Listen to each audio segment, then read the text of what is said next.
Okay. So yeah, so just starting with stream flow is a combination of overland flow and a ground water flow. So we'll go more detailed in groundwater. Again, starting with this slide. So flow components, you can see input to the groundwater aquifer is the infiltration. And then for each, there are two layers that we considers, unsaturated zone and the saturated zone. Saturated zone is the like a water table here. And as we discussed before, groundwater in swim is one dimensional only. So there is, because of that, there's simplifications. So you cannot do it for 2D groundwater simulations. Like you cannot like separate where like the where the groundwater is high or low.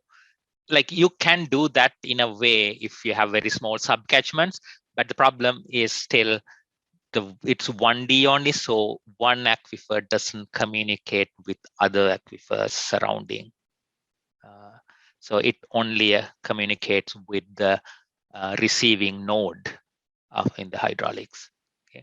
So each aquifer acts by itself, so it gets infiltration and going through percolation, and from the saturated zone, water can communicate between the hydraulics and deeper percolation. So it's confined within each aquifer. So that's one limitation that we discussed in the morning too.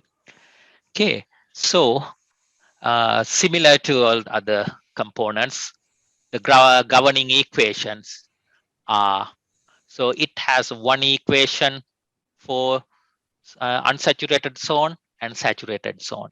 For the unsaturated zone, it keeps track of what is the moisture content in the upper zone, because it's not yet saturated, so it's unsaturated. So the moisture changes with input and outputs. Okay, so again, change in volume equals inflow minus outflow. That's what it does. So you can see lower zone flow differences and upper zone flow differences because they are affecting each other, each layer. And the same thing again, mass balance, conservation of mass for the lower zone, which keep track of what is the depth of the lower zone. Okay, so so it solves these two equations every runoff time step. So as we mentioned, the groundwater is associated with the subcatchments. So because of that, it's using runoff time steps, not routing time steps for computations. Okay, so it keeps track of moisture content in the upper zone and the water depth in the lower zone. Okay, and so in addition to that, it has different components. So evapotranspiration considered layer by layer, because you can define evaporation for the whole project, and based on first it looks at the subcatchment layer. Within subcatchment, how much water can evaporate. So if there is still remaining capacity in the evaporation, it will go evaporate from the upper zone and then go into, if there is anything available, then go into the lower zone. Okay, so it sequentially does it. So assume that you have like a few millimeters per day of evaporation for the potential evaporation. From the potential, it first evaporates from the subcatchment layer, subcatchment evaporation from the standing like a ponded water while it's running off, for example. And then if there's still capacity, it will evaporate from the upper zone. And then if still there is another like a leftover anything, then it will be from the lower zone. Okay, so total evaporation cannot be more than the actual evaporation rate that's defined as an input. Okay, and then percolation is how much water goes from the upper zone to lower zone. That is based on the because it's going through an unsaturated zone, so it's the unsaturated conductivity that's affecting it. So unsaturated conductivity is based on the saturated conductivity times this factor. See, this HCO is what we in the model it's called conductivity slope. So that's one parameter that you have to use, I'm going to discuss that later. So it's the relationship. It's related to the relationship between the saturated and unsaturated conductivity based on the moisture content. And the deep percolation is based on the, again, input value dP, deep percolation value, and depending on the what is the depth of the water. So when everything is saturated, this will be the total assigned value. So if the water level goes down, then the deep percolation is less because the head is less. Okay. So this is just the equations for the governing equations. And so as part of the model, you have to define aquifer objects. So aquifer objects define the common aquifer parameters used in groundwater computation. And so you can assign aquifer object for each subcatchment, or you can assign one aquifer object for multiple subcatchments. So if you have a large area with similar properties, then you can define just one aquifer object and then assign that to all the subcatchment within that area. Otherwise, you can have different aquifer objects, and you can show the spatial variation in parameters. Okay, that each aquifer object has an option for elevation and initial data, initial water table, and the initial moisture content in the upper. So this is the lower zone and the upper zone. So these can be defined in the aquifer, or you can replace it within the subcatchment. So the same parameters are available in the subcatchment level too. So if you are using the same aquifer for multiple subcatchments, you can vary this elevation and initial data within the subcatchments. Okay, just want to show you what I meant by that. So this is where you define the aquifer objects. Okay, so you can have multiple. See, in this case, each subcatchment has and you can have different values for. So you can see these elevation data and so on values, and conductivity can be varied based on each subcatchment. This is you will be using that because PhysiSwim has a tool under subcatchments groundwater component creator. So what it does is it set up basic groundwater parameters for each subcatchment you select. Okay, so this is an additional tool within PhysiSwim that helps you to create rather than going here, and you can add one by one by clicking this add button and parameterize it. But this tool gives you the option to select any subcatchment and assign an aquifer for that, those selected subcatchments. So it will take some for example, it will look at the subcatchment outlet and extract these elevations from here.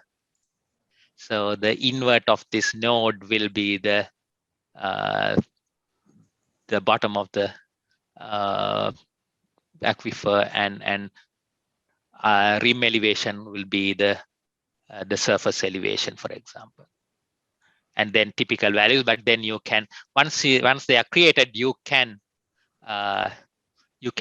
change those values depending on spatial data you have. Okay. And the same thing. So if you click on here, it will open this editor and you can change one by one. The other option is if you hover here, there's a table. So if you click on that, you will get all the in a tabular format. So it's easier to edit multiple ones at the same time. Okay. So this is what I'm talking about now, how you define aquifer. They are called aquifer objects. It's not, it's just to define these parameters. But then based on each parameter, the subcatchments is need to be activated for groundwater. And when you activate it, as you see in the previous exercise you did, it will create these additional attributes, and then you can define the parameters accordingly for each subcatchment. Okay. So going back to the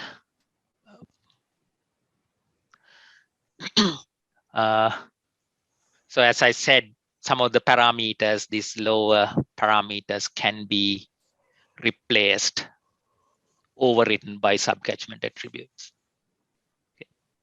So we look at what are the things. So in here, there are a few things. First, soil parameters. So this is the more superficial layers where water will infiltrate from the surface, and then what is the soil underneath. So you need first three things are the porosity, field capacity, and wilting point.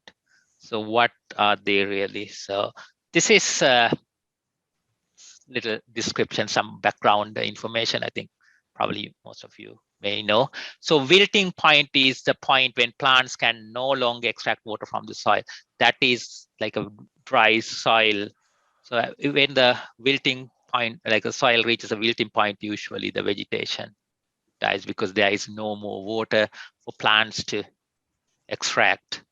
Okay, and then when you add more water, there is a situation called field capacity. So this is the situation where water cannot drain anymore. Okay, so now portion of there is still air in the within the pores, but no water can further percolate in, go further down, infiltrate further down. Then when you add more and more water, it like saturation is when you fill all the pores with more water. There's no air in there, so you cannot put any more water. So the porosity of a soil, when the moisture content reaches porosity, this is the saturation. Okay. So if you go backwards, in this situation, water will be like between saturation and field capacity, what we call drainable porosity.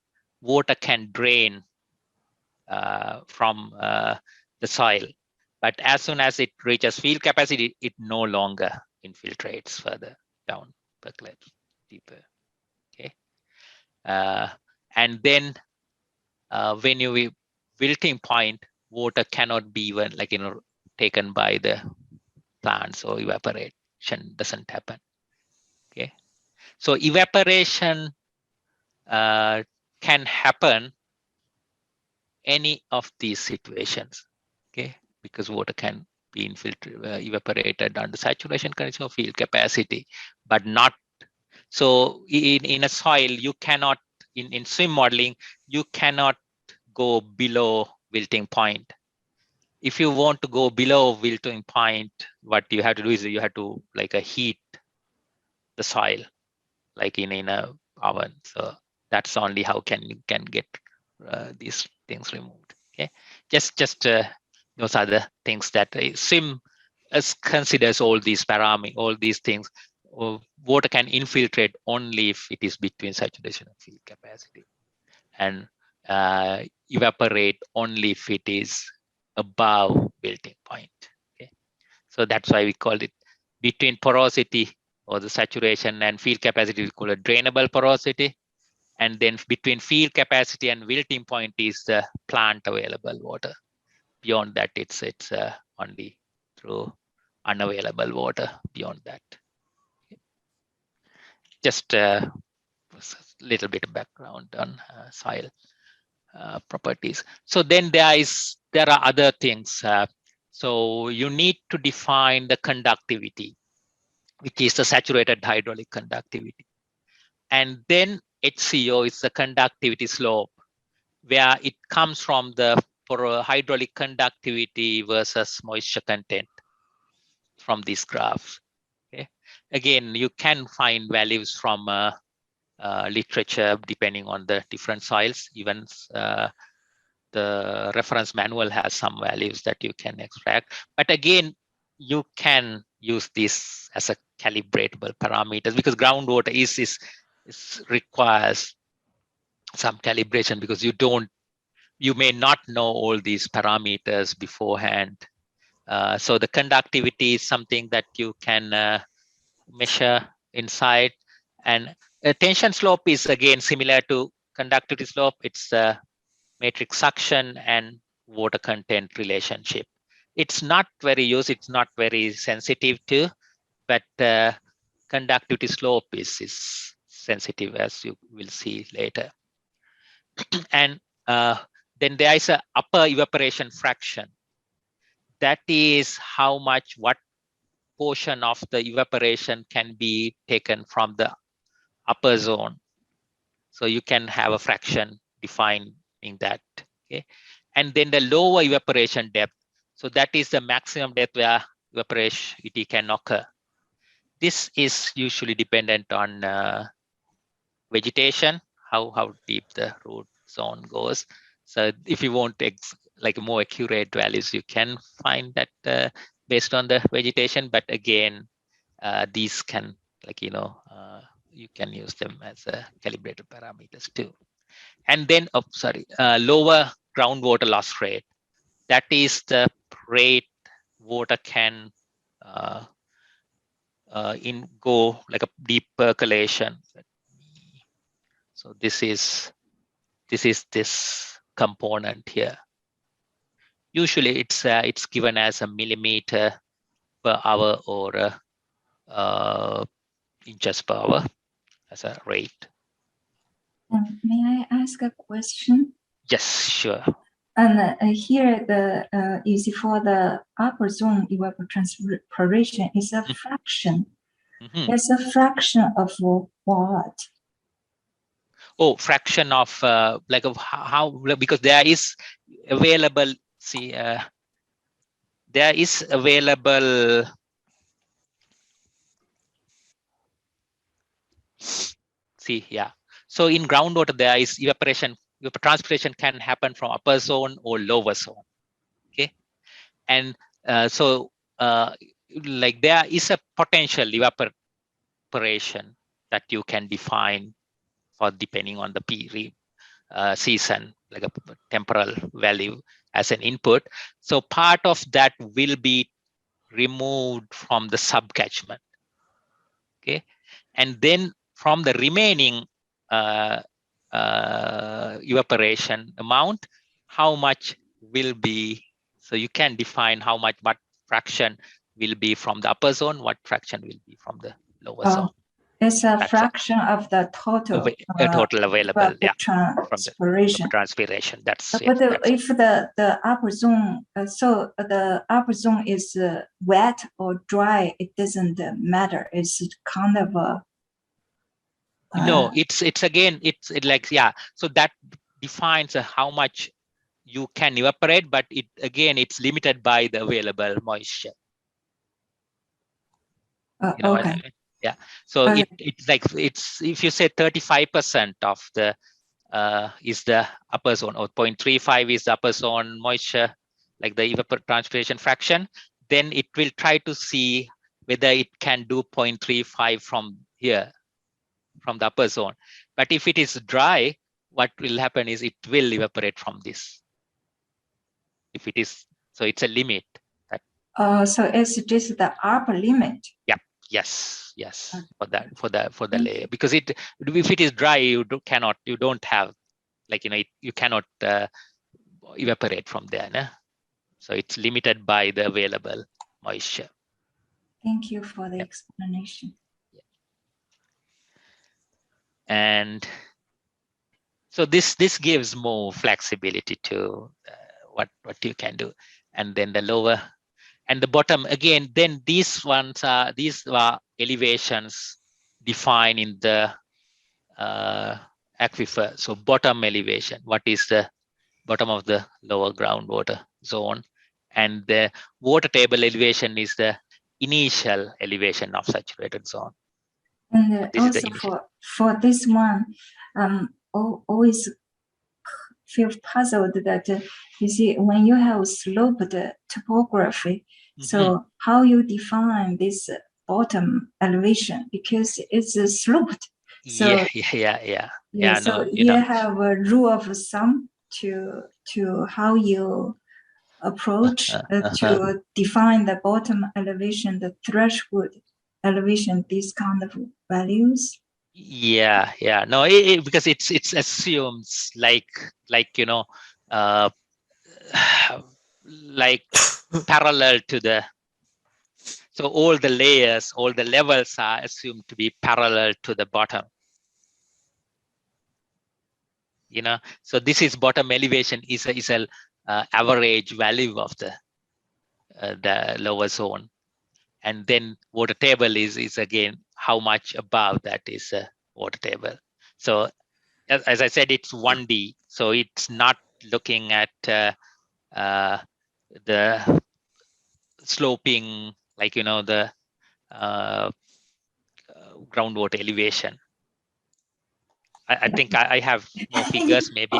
Yeah, you have. That's why I feel, you see, if you have any rule of thumb to share, so how you approach when you parameter, just like you see when in our exercise, hands-on exercise, we need to define threshold elevation. You define the bottom elevation.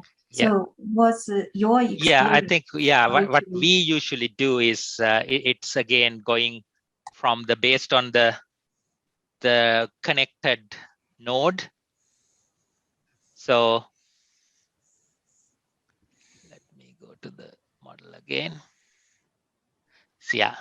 So for example, like, because this is communicating with this node, which is like, so usually you can have the threshold value as this low bottom elevation, because that's where water can enter.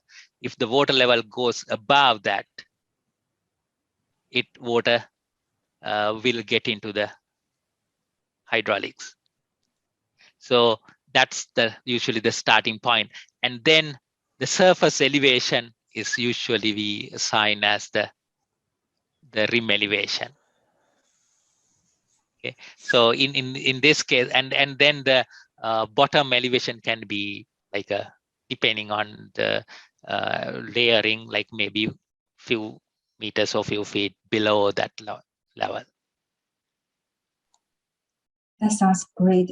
Yeah. Thank you. Thank you for sharing. Because that's and you can see that's how we also use in the groundwater component creator too. So it's related to the where it's communicating with the hydraulics. Okay. Awesome. Thank you. Yeah, no problem.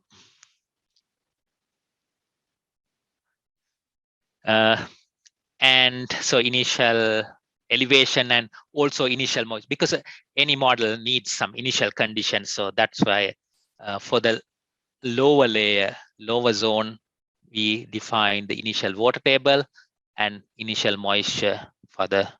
So this is again,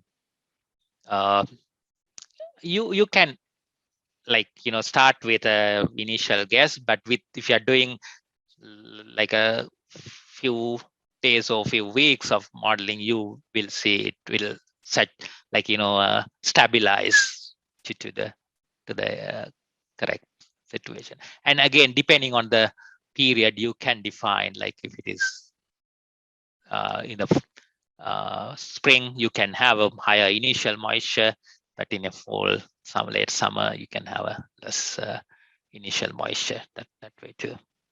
Okay. And again, that can be based on the antecedent conditions too. So this is for each aquifer you have to populate. Oh, sorry, I'm in the wrong one. First, you have to define the aquifers, and then you assign it to subcatchment. So subcatchment layers. So you can again, as you can select subcatchments, you can add groundwater for all the subcatchments or only selected, and then you activate it by here, this parameter. If you say no, you wouldn't see this groundwater group, the category here. But if you say yes, it will start adding these groundwater attributes. So you have to define for each subcatchment what is the aquifer associated with it and the receiving node. So the receiving node can be either the same subcatchment outlet or a different node in the hydraulics. Okay. And then surface elevation is the top of the ground elevation that you want to simulate. And then A1, B1, A2, B2, A3, these are the lateral flow components that I'm going to discuss. I think I discussed in the morning too, but we'll go more detail on these parameters. And then surface elevation is the top of aquifer, lateral flow parameters, so generic flow equation, and then surface water depth. So this is if you have a fixed water depth, you can add the water depth here at this. But if you put 0, it will extract the actual water level in that node. So if you have 0 value here, so it will use the computed node depth at any time. Okay. And then threshold water elevation is the elevation above groundwater flow occurs. So water has to go above that to get the groundwater.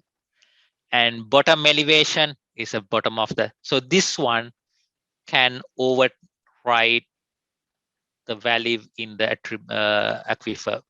If it is not, you will see you can add -99 because this can be empty in swim because this is a numerical attribute that we are expecting here. So you cannot have an empty like a space here. That's why we use -99.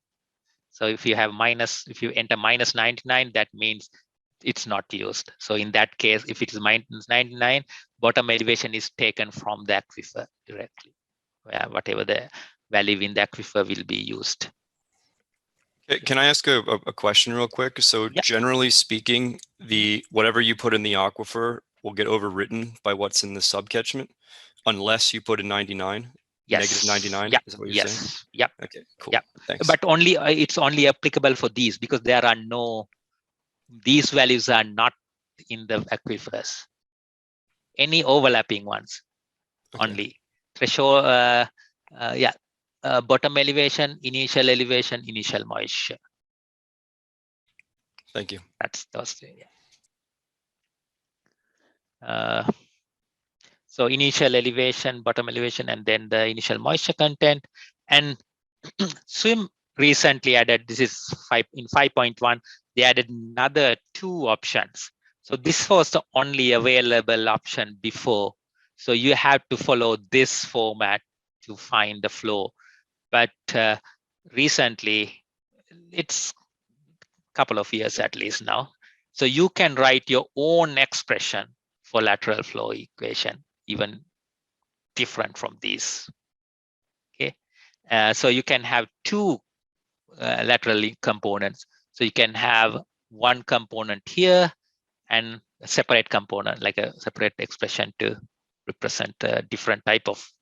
So for example, if you have a just general seepage into a channel, as well as if you have a tile drains in this area, so you can represent general inflow using this and the tile drain in this. So then you will get both the components into as groundwater final flow. Or you can say, if like if you probably come familiar with, if you are looking at RDII in sanitary, so you have a medium response and a slow response. So you can represent medium response in one expression, one equation, and slow response in one equation. So that gives more additional flexibility. Deep flow equation is another for deep percolation, but it replaces the original one. So you cannot have two for that. Okay. But lateral flow, it adds, you can have either this or both.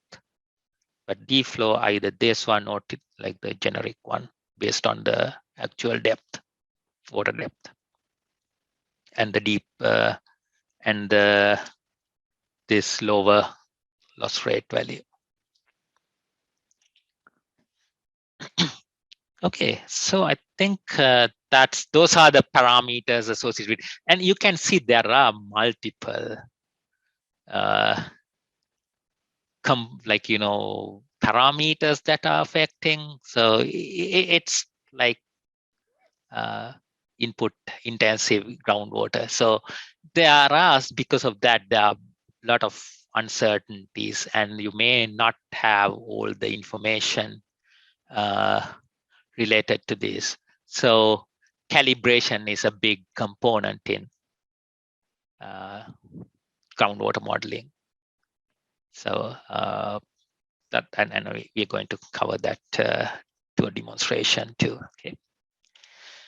Okay, so lateral groundwater flow in SWIM 5, the generic equation is this way. So Q groundwater equals A1 times groundwater head minus threshold head to the power B1. And so this and in groundwater, this only happens when the groundwater is above H plus, H star, which is the threshold value. Usually it's the bottom of the channel or a invert of a node that where you are connecting it to. And then if this component is the response from surface water to groundwater, which only again happens if the SW is more than the like the water level is more than the threshold. Okay. So if the groundwater goes below, for example, the threshold, this component will be 0. This is the way it's written. Okay. And then this is a more complex interactions, both groundwater and surface water. Okay. So because of this way it's written, it has the flexibility to represent multiple different ways of the flow, different flow conditions. So we'll look at several options. Okay, again, that's explaining here. GW is a groundwater flow. And another thing to be aware of is this is per unit area. So the equation, like these parameters should be considered using the units. There is a complication later, I'll explain that too. So it's either cubic feet per second per acre or cubic meter per second per hectare, depending on US units or SI units. So that you need to be aware of that when you're assigning the parameters. Okay. Then height of saturated zone above bottom, height of surface water above aquifer bottom, threshold, and then flow coefficients and exponents. Okay.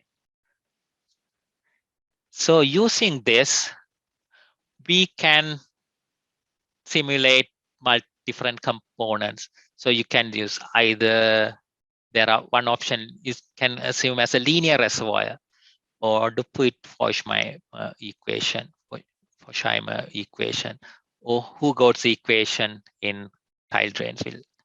I'll have some slides separately. So in a linear reservoir, what we assume is a groundwater zone represents as a storage reservoir with lateral flow linearly proportional to water table depth. Okay, and it can be with or without surface water interactions. So you can say groundwater equals factor constant times ground GW minus the threshold value. Okay. If you use this option, you have to use A1 equals C, B1, B8. All these are, oh, sorry, B1 should be 1 here, you know, and all the other parameters are 0. Okay. I'll maybe I'll change it. Yeah, sorry about that. You can see if you look at this equation, this is like C, this, and B1 equals is 1, and all these are 0. Okay, so that's a linear, like a very simplified approach. It's a linear reservoir approach.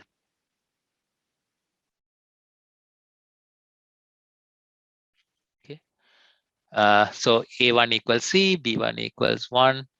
So that, okay.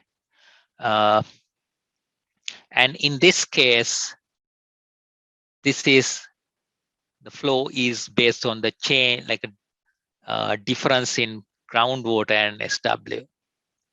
Again, in this case also B1 and B2 also 1. Sorry about that. I think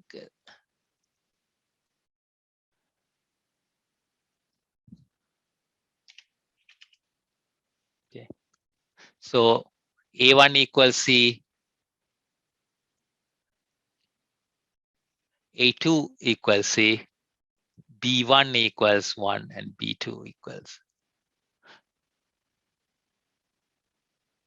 Yeah, that's correct. So this is again what happens in a simple linear reservoir. Okay. And you can decide which way you want to use.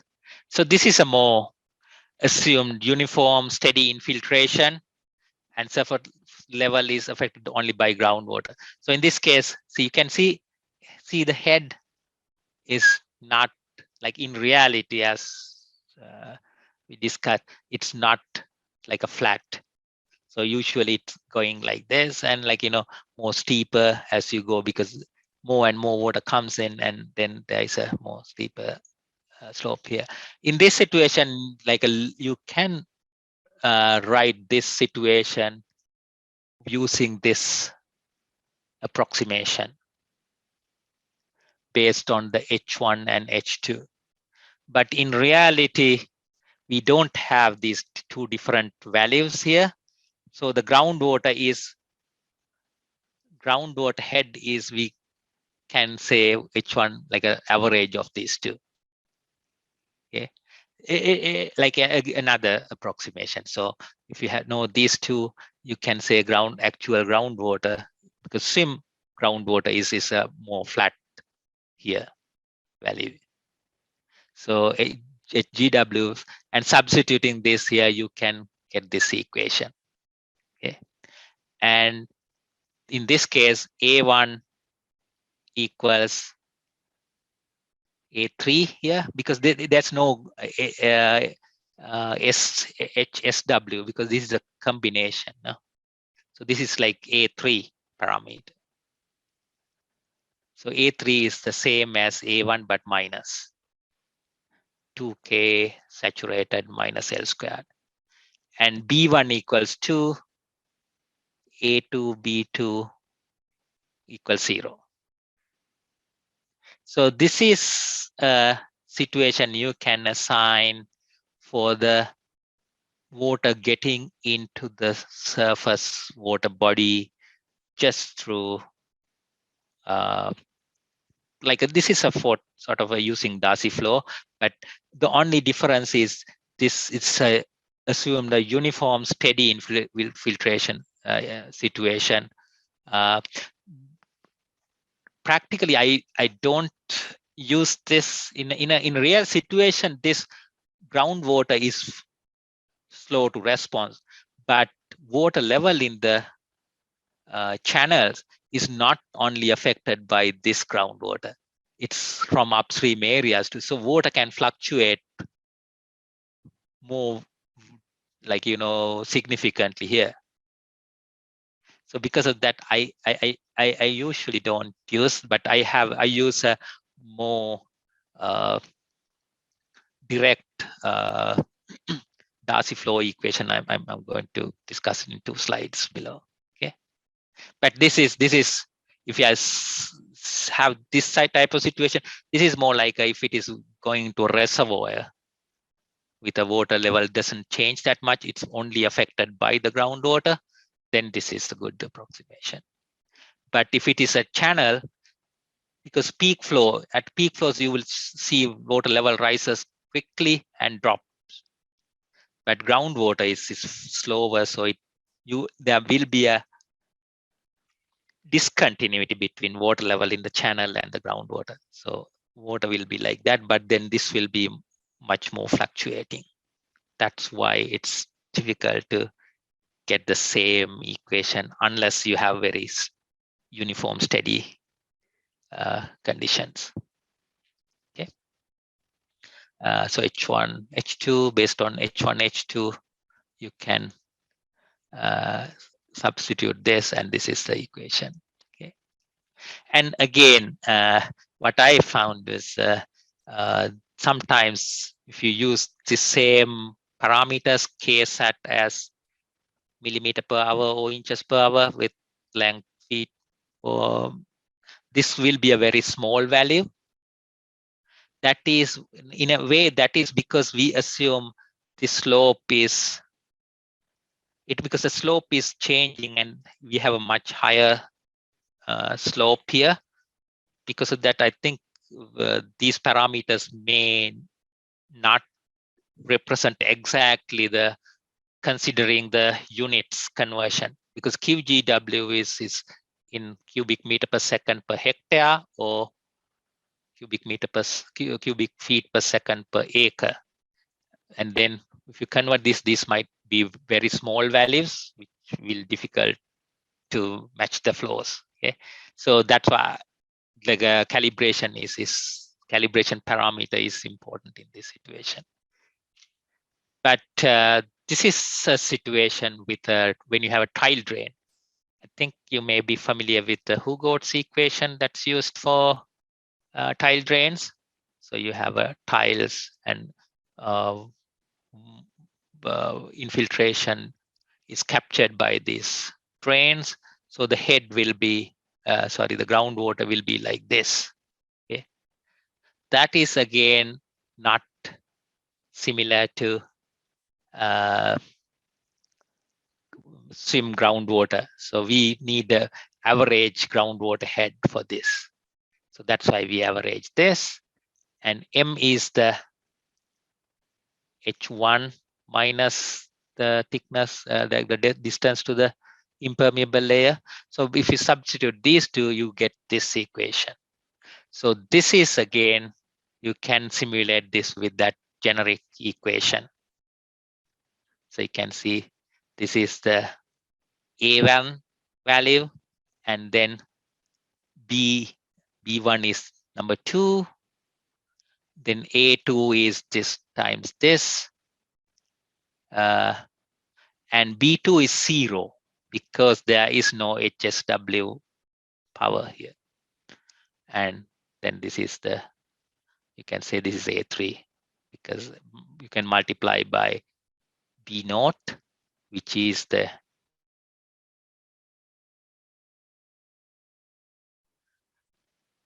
okay. Yeah, so this is, and in this case, I find this, if you convert the parameters directly, you will get the units correctly. This is again cubic meter per second per hectare, and when you convert this, you will get the correct parameters. Okay, and there is an exercise if you are interested in Hugo equation, how to apply tile drains in the groundwater situation. We have a simple exercise, and in that case you can put the node connecting as like the manifold location, and then the other pipes can be represented on the laterals. What's happening at the lateral levels you can represent with the aquifer component, and then you can have the hydraulics in the like the larger pipes manifold from the manifold location. Okay, so this is the another approximation of Darcy flow, more quasi steady situation. Again, here you can see this blue line is the dark blue line is the actual groundwater elevation, but in swim it's represented like this. That's the difference. So this is the actual head here, groundwater head, but it can vary. So you can see, and this you can see the slope is changing. So final flow is dependent on this head gradient. But what we can approximate that is from Darcy flow, which is area times K times DH over head gradient. And because of the units, we divide by the surface area. And then DH over DX, you can approximate like a GW, this head divided by the half of the distance, assuming this is linearly changing. And then if you substitute that, and also cross-sectional area is what water will come out to the this node, which is the channel width, upstream width times the head. Yeah. So when you substitute everything, it's, and I added a factor here because that's can be a calibratable part. So in this case, I usually like this to represent the groundwater into the channel, and again instead of the previous one, which is more steady state, like most stable situation, which is not the case. Like if you do look at more temporal variation in the water levels and groundwater, I find this approach is more. So in that case, this is the A1, and this is with 2. 2 is the exponent for groundwater. This is the approach I used in the first exercise too, so, and some of the other ones. Okay. So these are the options, and also if you want, you can represent even like a orifice equation by square root of 2gh. But if you, for example, if you are looking at very small holes contributing to a pipe, like a perforation, like imperfections, like joints leaking through the that's another option. Or you can try other type of groundwater subsurface flow equations, try to fit into these. And then the other flexibility is not only this generic equation, you can create your own groundwater equation. So lateral flow equation, again, it has to come through its units, cubic meters per second per hectare, CFS per acre, as a secondary flow instead of this. Okay. The one advantage of that is you can add more other parameters into the equation. So it can be based on theta, which is the moisture in unsaturated zone, saturated hydraulic conductivity, unsaturated hydraulic conductivity, phi as a soil porosity, surface infiltration. I think I have another slide. So using these parameters, you can write equations. Okay. That way it's flexible to represent different flow regimes, more saturated and unsaturated flow equations. Okay. Yeah, so these are the symbols that you can use for user-defined attributes. If you use HGW in the equation, it knows, SIM knows it's a groundwater elevation. HSW is the surface water elevation. HCB is the threshold groundwater elevation, similar to that H star in that equation. This comes from channel bottom because that's the most applicable situation, but it can be any like a threshold groundwater elevation. And HGS is the surface elevation. So the expression for the groundwater can be using any of these parameters, including porosity, moisture content, saturated and unsaturated hydraulic conductivity, infiltration rate from the ground surface, that is from the subcatchment infiltration rate, or percolation rate from the upper unsaturated zone. Few is what's going from unsaturated to saturated. And if you put A, that is the subcatchment area in acres or hectares. So if you can come up with an theoretical equation, you including this, you can add that expression as a groundwater flow, lateral flow. Okay.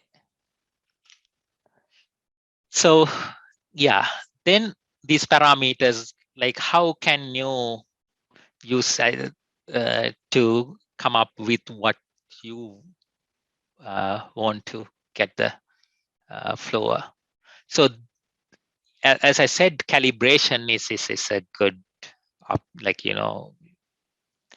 option that you should consider, because it's groundwater, it's subsurface, and some of the parameters, a lot of uncertainty, and you may not have the exact correct values, and we are approximating some processes. Because of that, getting observed data and trying to calibrate that is a recommended approach that so all the exercises we had, initial exercises, we tried to develop with using existing like a monitored data, so you get the, otherwise you can come up with some flow, but whether it's accurate or not, that's how close that to the actual reality, that calibration will help you to come up determine that. And so this is a situation where I think one of the exercises coming from. Yeah, so you can see this is the rainfall. And if you look at the runoff from the subcatchment, it's like this. You have this response here, this here.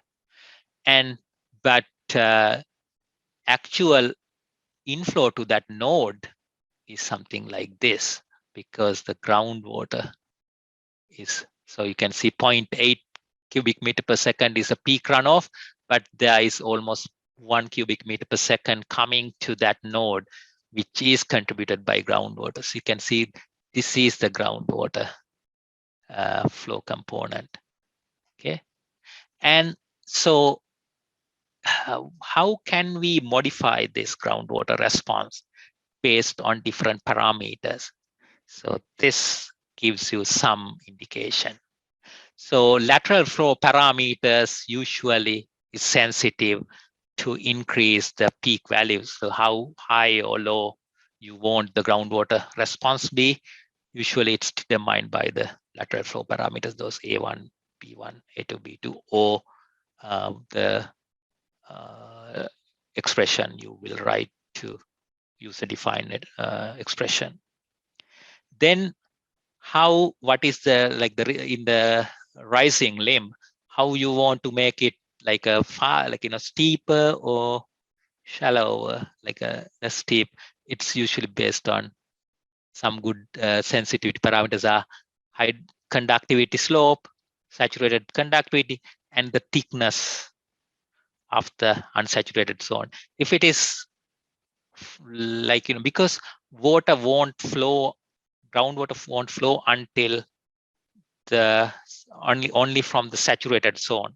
So if there is a lot of longer distance, the water has to travel through the unsaturated zone, then there will be delay, so it will slow down. So that's why it's sensitive. And then if you want to move these ones up or down or laterally, deep percolation and evapotranspiration affects these ones. If you have higher deep percolation or evapotranspiration, what happens is it will go very faster. So these are the typical parameters that you will find useful in calibration. But again, then some of the parameters can have a larger range uncertainty. For example, lateral flow parameters, you can be varied 100 times 100 to get the reasonable values. But you cannot do the same thing with elevation, for example. If you change the threshold elevation, you can only change within a smaller range. Okay, and some you will see if you are going to do the calibration. I think Kat will show some of the parameters that are sensitive and how you can calibrate using SRTC tool. Okay, so that's the basic idea. I want to give you more detail. Again, groundwater is again simplified groundwater processes in SWIM, but with the flexibility in all these parameters and the lateral flow expressions, you can get a good results in a lot of cases for storm water or swim modeling. Okay, and just to summarize again, limitations, that's important to know, because so as I again emphasize, it simulates vertical movement of groundwater. Groundwater flow cannot be routed between subcatchment aquifers. Okay, that's one of the main limitations right now. Hopefully we will address that in a later swim engine that looks at communicating between laterally between aquifers, but currently it's mainly vertical. So it's each subcatchment level aquifer is just below that, and then all the processes are happening between those two. And the one other thing is infiltrate water spreads uniformly within layers. So water infiltrates only within pervious areas, but it expands to the whole subcatchment, even under impervious areas. So that's something assumes it's like in reality, you may see mounding within where water is infiltrating more, but you cannot show that because it's a one water level, groundwater level for the whole aquifer. And also lateral flow can only come from saturated zone. So you need to, water has to go into the saturated zone first before you see any flow. So sometimes that will make it difficult to show the fast response in if it is happening there, if there are any preferential paths or things like that. It's you may have to modify some other parameters like increase the conductivity or conductivity slope to make it run faster. And the other thing is groundwater gets infiltration only from subcatchments. But in swim, you can have seepage from storage nodes or conduits, which don't go into the aquifer because they are not linked. So any seepage from storage nodes or seepage from conduits will not go into the aquifer. Only input to the aquifer is from subcatchment infiltration. The other limitation is if you want to do groundwater water quality, it's not simulated explicitly. What's happening in the groundwater is not simulated directly, but you can define a event mean concentration to groundwater discharge. So when it comes out and mix with surface water, it will be accounted. Okay, I think that's it. Thanks everyone, and I will. What's the time? 2:07. Oh, it went a little long, I think. And Kat, I think you want to present. Yeah, I have a very and quick demo. maybe, yeah. Okay, just before that, let me show you. So functionality in lateral flow equation. Okay, so there are two ways that you can add an equation. So if you click on lateral flow equation, where is it? Oh, this side. So you can directly write an expression here using these parameters. That is one way of, if you are planning to use only these parameters, you can do that. Say you can write it 0.001 times HGW minus HCB. HCB is the threshold value 2 square root to the power. So if you apply that, you will see it's here. And if you go to the details panel and groundwater equation, you can see lateral is this. See. Okay. So the other option is you can click here, but instead of clicking opening the editor, you can go to replace and create an auto expression. Then it asks for auto expression is for everything. You cannot write it for only for few. So that's why that's a limitation here. Otherwise, you can use the replace button and you can write it here too. But auto expression. So in this case, you can write. It's expecting a text. So you can write anything here with including. So in this case, I will say 0.0. So everything should be within brackets if it is a text. Okay. You can write the same thing. HGW minus HCB to the power 2. So this will give the same thing because it's but what you can do is you can press add and you can add any other attributes. So anything, for example, flow length. So what it does is it with square brackets, it will get the length parameter from this subcatchment. Okay. And if the length to the power 2, like I would say again plus, and within these ones to the power 2, something like that. So when you assign apply to, so what will happen is it will, if you now go to details panel and groundwater, so you can see it took this value, but then that length parameter, which is this one, is directly